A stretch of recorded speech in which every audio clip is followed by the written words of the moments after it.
আসসালামু আলাইকুম। আশা করি সবাই ভালো আছেন। আমরাও সবাই ভালো আছি আলহামদুলিল্লাহ। বাড়িতে আসার প্রথম দিন সালমানের আব্বু আসছে বাড়িতে আজকে আমাদের সাথে। তো আসার কোনো প্রস্তুতি নিয়ে আসে না বা কোনো উদ্দেশ্যও ছিল না, হুট করেই চলে আসা। যে কোনো কারণে আসার পরে মা হচ্ছে গিয়ে, আমি তো সবারই বলছিলাম ফোনে যে আমি একাই আসবো, লঞ্চে উঠায় দিলে সজীবও যেন আমার নিয়ে আসে। তো আমি লঞ্চে ওঠার পরে প্রায় 7:30 বাজে তখনও ফোন দিছিলাম যে আমি কিন্তু লঞ্চে উঠছি, সকালবেলা কিন্তু কেউ এসে নিতে হবে, সজীবে বা রিয়ানে রাজীবে যে আসুক। তারপরে যখন সকালবেলা লঞ্চ ঘাটে এসে ফোন দিছে, তো বলছে যে এরকম এরকম সালমানের আব্বু আসতেছে। তো এই মুহূর্তে মা আর কি রেডি করতে পারে, মা তো তেমন কিছু করতে পারে না। তারপর সকালবেলা মা খুব তাড়াতাড়ি উঠে, আমরা আসার অনেক আগে থেকে মা ওয়েট করতেছে আমরা কখন আসব। এরপর গরম ভাত রান্না করছে, করলা ভাজি করছে, ডাল রান্না করছে, আলু ভর্তা করছে, তারপরে একটু ধনেপাতা ভর্তা করছে। আর আমাকে সালমানের আব্বু অনেক ভর্তা পছন্দ করে দেখা মা ভর্তাটা আগে মানে করে রাখছে, রেডি করে রাখছে যে ভর্তা করে দিবে সকাল সকাল। আর এছাড়া কিন্তু সালমানের আব্বু তেমন ডিম ভুনা বা অন্যান্য কোনো কিছু দিলে ওগুলো খাইতেছে না। তো যাই হোক, এরপরে দুপুরে কি রান্না করে সেটা দেখামনে। আর এখন আমরা সকালবেলা এগুলো দিয়ে খাইতে বসে পড়ছি। আসার পরে আমরা টুকিটাকি কাপড় চোপড় যা আনছিলাম, ফল ফলাদি আনছিলাম, আপেল আনছিলাম, কমলা আনছিলাম, তারপরে হচ্ছে গিয়ে সাফওয়ান আমি লঞ্চে বেটে সেটা খাইছিলাম। ওইখান থেকে টুকিটাকি খাবার ছিল, সেই খাবারগুলো কিছু বাঁচছিল, আমি নিয়ে আসছিলাম আপনাদের সাথে শেয়ার করার জন্য, রাখছিলাম আমি ভিডিও করে। তো ওগুলো কীভাবে জানি ডিলিট হয়ে গেছে আমি জানি না, আমি খুঁজতেছিলাম অনেক কিন্তু দেখি পাইতে আসি না। তো যাই হোক, ওইটা আমার ভাগ্যে নাই। এই জন্য আমি আসার সময় আমার শাশুড়ির জন্য, আমার মার জন্য আর আমার বোনের জন্য, তিনজনের জন্য 3টা ওড়না নিয়ে আসছিলাম মঙ্গলের মেলা থেকে। তো আর জন্য আর মনির জন্য আমি টুকিটাকি শীতের কাপড় নিয়ে আসছিলাম। মঙ্গলের মেলার ভিতরে কম দামে শীতের পোশাক পাওয়া যায়, তো আমি ওইখান থেকে ওকে দুজনের জন্য 2টা কিনছিলাম। শেষমেশ তোয়ার জন্য আর মনিরার জন্য লঞ্চের থেকে আবার চুড়ি টুড়ি কিনছিলাম, ব্যান্ড, লিপস্টিক, 10 টাকা করে ওগুলা। তো আনার পরে ওগুলো আমি ভাগ করে 2 বোনের জন্য আলাদা আলাদা করে রাইখা দিছি। এরপরে মা আবার দুপুরে রান্না বান্নার জন্য ব্যবস্থা করতেছে, এর ভিতরে আবার সাকিবে ফোন দিচ্ছে আমি আসতেছি, আপনারা কি বাড়িতে আসছেন। তো আমি অসুস্থ ছিলাম দেখে আজকে না কালকে, কালকে না পরশু দিন এরকম লেট হয়েছে, না হলে আরও 1 সপ্তাহ আগে আমি বাড়িতেই থাকতাম। তো ওর সাথে প্রায় যখনই যোগাযোগ হতো তখনই বলতাম যে না আজকে আসবো, না কালকে আসবো, এভাবে বলতে বলতে আজকে বাড়িতে আসার পরে ওর বলছি হ্যাঁ আমরা আসছি বাড়িতে, তুমি আসো। তো ওর ভাইয়ের সাথে এসে দেখা করছে, একটা হুন্ডা নিয়ে আসছে রিজার্ভ করেই, এখন আবার এই হুন্ডায় করে যাইতেছে। তো এখন আমি ও আসার মাত্র কোনো কিছু খাইতে দিতে পারি না, সে ফল ফলা দিছিল, ওগুলা দিছিলাম। আব্বা আবার পেঁপে আনছিল, সেই পেঁপে দিলাম কাইটা, ডাব কাইটা দিলাম। আসার পরে মা আবার একটু শরবত গুলাই দিছিল ঠান্ডা পানি দিয়ে, ট্যাং দিয়ে আর কি। তো এরপর অনেক জোরাজুরি করছে যে তোমার ভাইয়া বিকালবেলা চলে যাবে, একসাথেই যাই, খাওয়া দাওয়া করে যাই, দুপুর টাইমে যাওয়ার প্রয়োজন নেই। মা বড় ভাবি বারবার বলছিল যে আজকে যাইতে হইব না, কালকে যাইবে না। তা আমি বলছিলাম যে বিকেলে যাইব, কালকে তো কোনো পক্ষেই যাইব না, মানে সম্ভবই না। কিন্তু ওরা থাকে না, ওরা এগুলা খাওয়ার পরে এই যে চলে যেতে আছে। তো বলতেছে যাইবা যখন তাহলে নুডলস রান্না করি, মামির একটু সময় দাও। তো সে চলে যাবে, ভাবলাম যাক তাহলে হয়তো বেশি প্যারা আছে। তো বলতেছে আমরা এখান থেকেই আবার বরিশাল চলে যাব। তো এখন টাইমটা ছিল এরকম আর একটা টাইম যে বাজারে নেওয়ার মতো সময় ছিল না, 11টার পরে আসছে। এখন ওরা যাইতেছে 12টা, 12:30টার মতো বাজে। তো সালমানের আব্বু বড় নাস্তা খাওয়ার জন্য টাকা দিয়ে দিল, নিব না সাকিবে জোর করে। তো আমি জানি না কয় টাকা দিছে, সে জোরাজুরি করে যে বাজারে যাই ওইখান থেকে চা খাইয়া হাসে যায়, লেট হলে হোক সমস্যা নেই এই আর কি। তো সালমানের আব্বু চলে যাবে, আর যাওয়ার কথা ছিল তার 10টার দিকে। যে আমি যেহেতু বাড়িতে যাইতে আছি, সকালবেলা একটু ঘুমায় 10টা বাজে আবার গাড়িতে উঠুমনি। তারপরে দেখি যে না উঠতেছে না, 10টা বাজে, 11টা বাজে উঠতেছে না, এভাবে করতেছে। তো এই যে কিছুক্ষণ আগে সাকিবরা আসছে, আসার পরে ডাক দিলাম যে সাকিবে আসতেছে, তারপরে উঠছে। হ্যাঁ, এখন আর এই বেলা যাইতে পারলো না, তো বিকালবেলা চলে যাবে ইনশাল্লাহ। আর আমি এখানে মা রান্না করতেছে, সেই পেঁপে কাইটা শুধু অগো 2জনের দিছিলাম, গাড়ির ড্রাইভার আর সাকিব দুজনে খায়া গেছে, বাকি যাচ্ছিল মা বলতেছে তো আমরা দুজনে খায়া ফেলাম। আর এছাড়া সুজি বেরিয়েও অলরেডি খাওয়া হয়ে গেছে। তো আসছে মাদ্রাসা থেকে, আসার পরে আমার সাথে ঘুরঘুর করতেছে, ও মাদ্রাসায় গেছিলো। সকালবেলা 8টা বাজে মাদ্রাসায় যায়, 11টা বাজে আবার বাসায় আসে। আসার পরে আমি যে চুড়ি এনে দিয়েছিলাম সেই চুড়িটা একটু সাইজে বড় হয়ে গেছে। ওর আব্বু আমার বলতে আছে তুমি আর একটু ছোটো নিতে পারতা না। তাই আমি বলছি চুড়ি হচ্ছে এমনই, হয় হবে ছোটো, না হয় হবে বড়, ওইভাবে মাপ ছাড়া কি কেনা যায়? আর আমি তো কখনো কিনিও নাই। হ্যাঁ, মা হচ্ছে গিয়ে 3টা ডিম সিদ্ধ করছে আমাকে 3জনের জন্য। সালমান না, সরি, সাফওয়ান, আমি আর ওর আব্বু। তা আমি খুঁইটা ওর আব্বুর একটা দিতে আসি, মা আবার ডাক লইতে আসে ওই পাশ দিয়া। ইয়া কেমন তারা খাদিম করতে আসে বাটিতে দে খুঁইটা 3জনে 3টা খাওয়া সুন্দরভাবে। তো আমি যেহেতু নিজেরা এই জন্য বাটি আর দিলাম না, হ্যাঁ গো হাতে একটা দিলাম, আমি আগেই একটা খায়া ফেলাইছি।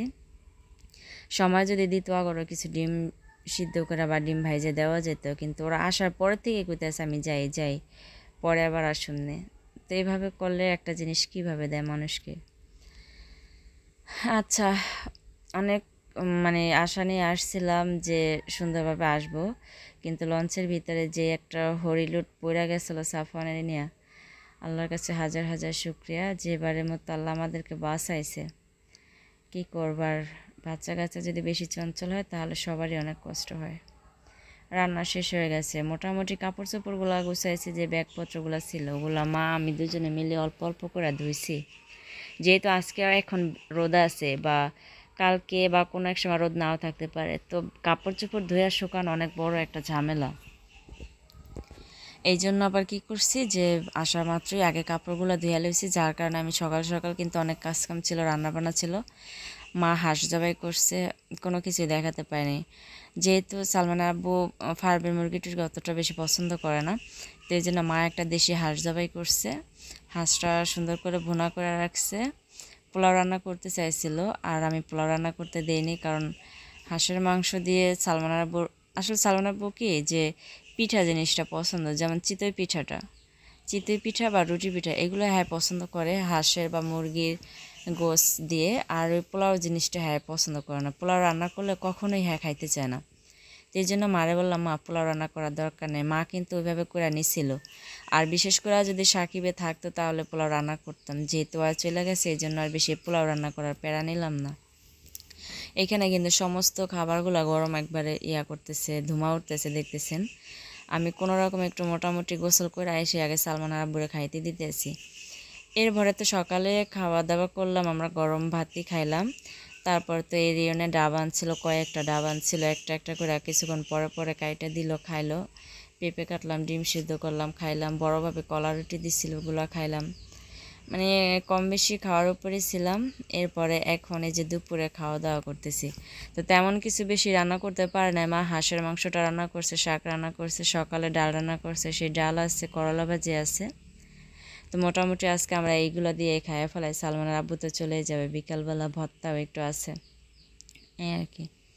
তো অনেক দিন পরে কিন্তু সালমানের আব্বু আসছে আমাকে বাড়িতে, অনেক দিন পরে বলতে সে আমরা রমজানের ঈদে আসছি, এরপরে কিন্তু আর সালমানের আব্বুর আসা হয় না। কোরবানি ঈদের সময় দাওয়াত করছে আমাকে বাড়ির সবাই, রাজীব আনতেও গেছিলো, রাজীবের জন্য রিয়নে। কিন্তু সে বলতেছে না রোজার ঈদের সময় গেছি না, আবার কোরবানি ঈদের সময় আবার কি যেতাম, আবার 6 মাস পরে যেতাম। ওই হিসেব করে আসা হয় না। তারপরে যখন আমি কোরবানির ঈদের সময় আমি আমার নন্দের বাড়িতে যাই, তখন আমি বলছিলাম তো চলো এখান থেকে ঘুরে আসি, বলতেছে না আবার সামনের ঈদে যাব। তা আল্লাহর কী হুকুম, সামনের ঈদে এখনও অনেক বাকি আছে, কিন্তু তার আগেই কিন্তু চলে আসতে হয়েছে।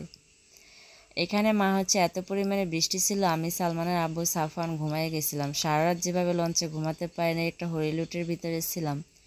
আসার পরে একটু শুইছি, ফ্যানও ছিল না, মানে কারেন্ট ছিল না, আকাশের আবহাওয়া খুব খারাপ। আর মাও হচ্ছে কি একটু শুয়ে পড়ছিল। এর ভিতরে বৃষ্টিতে আমার আর একটা মুরগি ছিল মার কাছে, সেই মুরগিটার বাচ্চা ছিল প্রায় 13টা বাচ্চা ছিল। একটা বাচ্চা শুধু মরে গেছিলো, বাকি বাচ্চাগুলো একটা একটা করে কাকে নিতে নিতে ছিল মনে হয় যে 10টা। সেই বাচ্চাগুলো দেখেন বৃষ্টিতে ভিজা এমন অবস্থা হয়েছে। মানে কি হয়েছে জানেন, ওর ওই যে আমার সেই বুড়া মুরগিটার পায়ে রশি বাঁধা ছিল। তো বৃষ্টি নামছে না, ও হচ্ছে অনেক দূরে জায়গা, মানে আমাকে ওই এলাকা থেকে অন্য এলাকায় জায়গা, এরকমের অবস্থা। তো সহজভাবে ধরার জন্য পায়েও রশি বেঁধে রাখতাম। তো সেই রশি হচ্ছে গাছের সাথে আটকে গেছে, তো এই জন্য আর কি ভিজে গেছে। কিন্তু এত পরিমাণে বৃষ্টি ছিল যে কেউ একটু যা খুঁজে দেখবো, বৃষ্টি থামতেই আছে না যে একটানা বৃষ্টি হইতে আছে তারপরে আবার থামবো বা কিছু, একটু সেই সুযোগ আর হইতেছিল না। আজকে সারাদিনই বৃষ্টি ছিল। তারপরে এই যে মা সেগুলো বৃষ্টিতে ভিজে ভিজে দেখতেছে আর থামতেছে না বৃষ্টি। মা বৃষ্টিতে ভিজে গিয়ে সে মুরগিটা টোকায় নিয়ে আসছে। 8টা বাচ্চা পাইছে আর 2টা পায় নাই। আর হচ্ছে গিয়ে মুরগিটারে সহ ঘরে আইনে রাখছে। এখন ওই যে আগুনের মানে ছেঁকা দিতেছে, চুলার পারে রাইখা দিচ্ছে একটা পুরান ডোমা পেছে, আদাও বা আছে কিনা সন্দেহ। তো যাই হোক, কী করার আছে আর, আমরাও বুঝতে পারি না যে হঠাৎ এত বৃষ্টি হবে আর এত বৃষ্টিতে মুরগিটাও এইভাবে ভিজবে, সেটাও বুঝতে পারিনি। কী করার আছে আর। আচ্ছা, এখন কিন্তু সন্ধ্যার আগ মুহূর্ত, সাফওয়ান এখনও ঘুমাইতেছে। মা হচ্ছে গ্যাসে চাল ভাইজা দিছে সালমানের আব্বুরে, আর মুড়ি দিছে, চা দিছে, সরি প্রথমে চা দিছে আর মুড়ি দিছে। তো সে বলতেছে মুড়ি খাবে না, এই জন্য আবার চাল ভাজা দিছে। তো মুড়িটা হচ্ছে ভাতের চালে মুড়ি ছিল, চাল চাল একদম ভালো লাগে। তো এরপরে সে মুড়ি দিয়ে খাইছে। সে বুঝতে পারছিল, সে মনে করছে যে বড় একটা মুড়ি হয় না, সেটা আসলে কিন্তু না, ভাতের চালের মুড়ি ছিল, অনেক বেশি ভালো লাগে, চাল ভাজার মতো। ওইটা দিয়ে খাইলো। এখন সে চলে যাবে। হ্যাঁ আর কি, এখানে সালমানের আব্বু খাইতেছে, সাফওয়ান ঘুমাইতে আছে, সজীবে আছে, রিয়ান আছে ঘরে। আমিও একটু নিচ্ছিলাম খাওয়ার জন্য। অনেকদিন পরে মায়ের হাতে চা খাইলাম, ভালোই লাগছে। আর এইরকম বৃষ্টির ভিতরে চা জিনিসটা অনেক মজা।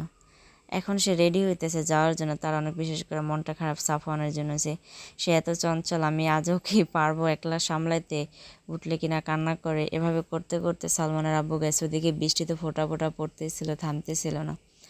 আমাদের বাজারে যাওয়ার পরে, রানীরহাট বাজারে যাওয়ার পরে কম হলে সে 40 মিনিট 1 ঘন্টার মতো ওয়েট করছে। কোনো গাড়ি বরিশাল পর্যন্তই যাইতে আসছে না, তাহলে বরিশাল থেকে ঢাকা অবধি কীভাবে যাবে।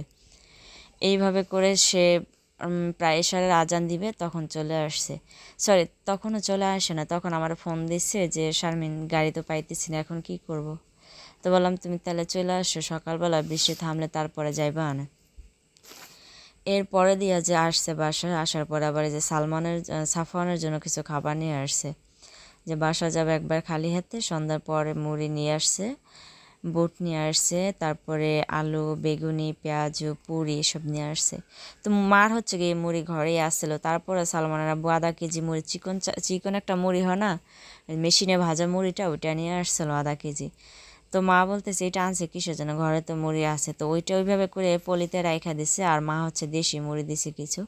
এগুলো মা হচ্ছে নিজের হাতে ভাজে, তো কোনো সার মেডিসিন দেওয়া থাকে না। যেভাবে চাল শুধু লবণ দিয়ে চাল নাইরা ভাজে, অনেক বেশি ভালো লাগে, একদম মচমচা থাকে, বেশি ভালো লাগে।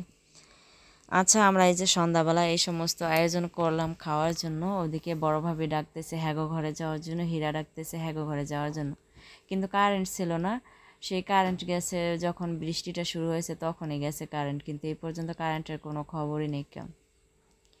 আচ্ছা, এই ভিডিওগুলো কিন্তু অনেক আগের করা, আপনারা জানেন। আমি কিন্তু এর আগের ভিডিওতে বলছিলাম বাড়িতে আসার পরে এখন পর্যন্ত আমি নতুনভাবে কোনো ভিডিও করতে পারিনি বা ছাড়তেও পারতেছি না, এই জন্য সবার কাছে দুঃখিত। তবে এতদিন অসুস্থ ছিলাম, ঢাকা থেকে আসতে একটু লেট হয়েছে, তো সব কিছু মিলাইয়া, তারপর আরও একটু সমস্যা আসলো, ওই সমস্ত জিনিস মিলাইয়া আর কি এই যে পুরানো ভিডিওগুলো আমি আপলোড করতেছি। তো হয়তো আমার কাছে পুরান, আপনাদের কাছে তো নতুন, তাই না?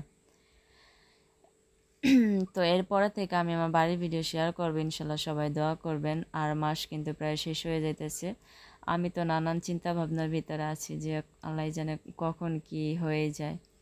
সালমানের আব্বু রেডি হয়েছে, এখন সকালবেলা সে যাইতে আসছে। আমরা রাতে ওই মুড়ি ভর্তা খাওয়া দাওয়া করে রাত্রে পর খাওয়া দাওয়া করছি। মা রাতে ডিম ভুনা করছিল, ওইসব দেওয়া অন্ধকারের ভিতরে রান্না করছি, অন্ধকারে অন্ধকারে খাওয়া দাওয়া করছি।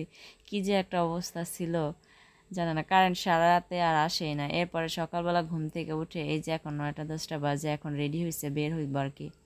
এই ভিতরে আমার দাদি চলে আসছে। সে নিজে কিন্তু হাঁটতে পারে না, যেই শুনছে সালমানের আব্বু আসছে, অমনি লাঠি ভর করে তারপরে হেরে দেখার জন্য আসছে। তো আমার দাদির হাতে জোরাজুরি করে 100 টাকা দিছে, সে নিবে না, তো অনেক জোরাজুরি করে তারপরে দিচ্ছে। আর এই যে সবার থেকে বিদায় নিয়ে যাইতে আছে সাফওয়ান, জানে না কান্না করে কখন, কিভাবে শুরু করে আল্লাহ জানে। সবাই ভালো থাকবেন, দোয়া করবেন সালমানের আব্বু যেন সহি সালামত আল্লাহর রহমতে যেন ঢাকা অবধি পর্যন্ত যাইতে পারে। আর বেচারির মনটা অনেক বেশি খারাপ তার ছেলের জন্য। যাই হোক, এক ছেলে রেখে গেলে আবার আরেক ছেলে দেখতে পারবে। সবাই ভালো থাকবেন, ভুল ত্রুটি সবাই ক্ষমা করে দিবেন। আসসালামু আলাইকুম ওয়া রাহমাতুল্লাহ।